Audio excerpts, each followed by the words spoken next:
শিৱসাগৰ চহৰত অভাৱনীয় হাৰত বৃদ্ধি পাইছে ই-ৰিক্সাৰ সংখ্যা। চহৰখনৰ তুলনাত অধিক ই-ৰিক্সা চলাচল কৰাত যান-জঁটৰ সমস্যাত ভুগিছে সৰ্বসাধাৰণ। শিৱসাগৰ পৌৰসভা আৰু জিলা পৰিবহণ বিষয়া কাৰ্যালয়ৰ কোনো নীতি নিৰ্দেশনা নমনা বৈধ অবৈধ প্ৰায় ৫,০০০ৰো অধিক ই-ৰিক্সাই সমস্যাত পেলাইছে টেম্পু চালকসকলকো। ইয়াৰ পিছতো শিৱসাগৰ পৌৰসভা, জিলা প্ৰশাসন আৰু জিলা পৰিবহণ বিভাগে কোনো ব্যৱস্থা গ্ৰহণ নকৰাত আজি টেম্পু চালকসকলে শিৱসাগৰ জিলা পৰিবহণ বিষয়াৰ কাৰ্যালয় ঘেৰাও কৰি সাব্যস্ত কৰে প্ৰতিবাদ। টেম্পু চালকসকলে অবৈধ ই-ৰিক্সাৰ চলাচল বন্ধ কৰক, পৰিবহণ বিষয়াই কমিছন লোৱা বন্ধ কৰক আদি শ্লোগান দি পৰিৱেশ উত্তাল কৰি তোলে। অচিৰেই টেম্পু চালকসকলৰ দাবী পূৰণ নকৰিলে জিলা পৰিবহণ বিভাগৰ কাৰ্যালয়ত সকলো টেম্পু চমজাই দিয়াৰ হুংকাৰ দিয়ে প্ৰতিবাদী চালকসকলে।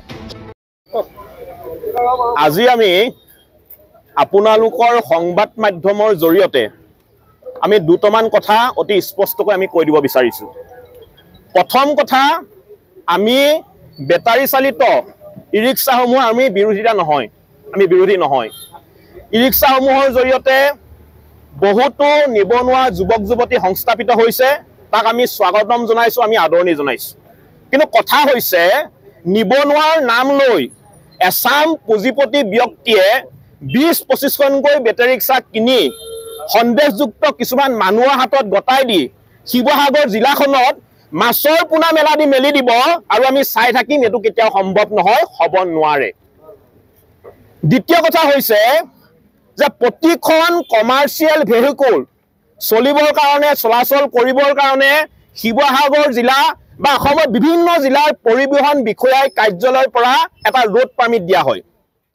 কিন্তু শিৱসাগৰত বহুত সংখ্যক ই-ৰিক্সাই শিৱসাগৰ জিলাৰ পৰিবহণ বিষয়াৰ আইন সম্পূৰ্ণৰূপে অমান্য কৰি, উলংঘা কৰি তেওঁলোকে নিজৰ ইচ্ছামতে এটা সংগঠনৰ লগো লগাই নিজৰ ইচ্ছামতে আইন কানুন অমান্য কৰি শিৱসাগৰত চলি আছে।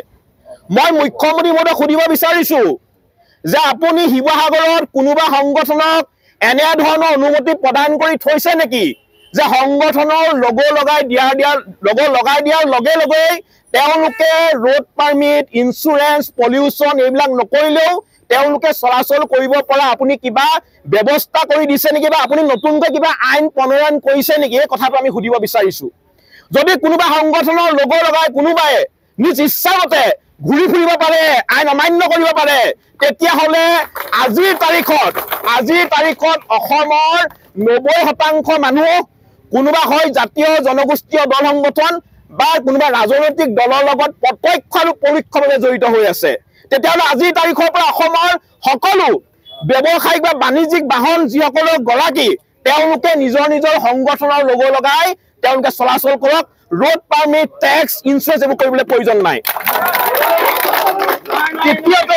তৃতীয়তে মন কৰিব, এই ই-ৰিক্সাসমূহে তেওঁলোকে জিলা পৰিবহণ বিষয়াৰ সম্পূৰ্ণ আইন অমান্য কৰি বিক্ষোভসমূহৰ যিটো ৰোড পাৰ্মিট দিয়া হৈছে, যিবিলাক এৰিয়াত চলাচল কৰিবৰ কাৰণে ৰোড পাৰ্মিট দিয়া হৈছে, তাত তেওঁলোকে চলাচল কৰি আমাৰ বিক্ষোভসমূহৰ জীৱন উপাৰ্জনত হেঙাৰ হিচাপে থিয় দি আহিছে।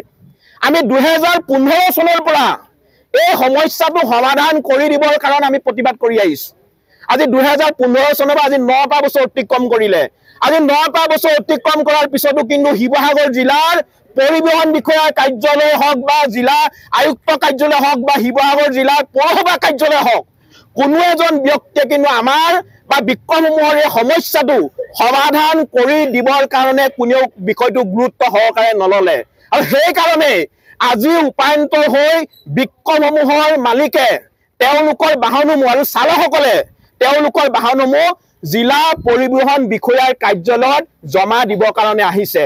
আৰু তেওঁলোকে ক'ব বিচাৰিছে যে আজিৰ তাৰিখত যি অত্যাৱশ্যকীয় সামগ্ৰীৰ মূল্য বৃদ্ধি, ৰোড টেক্স, ইঞ্চুৰেঞ্চ, আপোনাৰ ফিটনেছৰ যি মাচুল বৃদ্ধি, তাৰ ফলত তেওঁলোকে এটা চলিব নোৱাৰা এটা পৰিৱেশ সৃষ্টি হৈছে।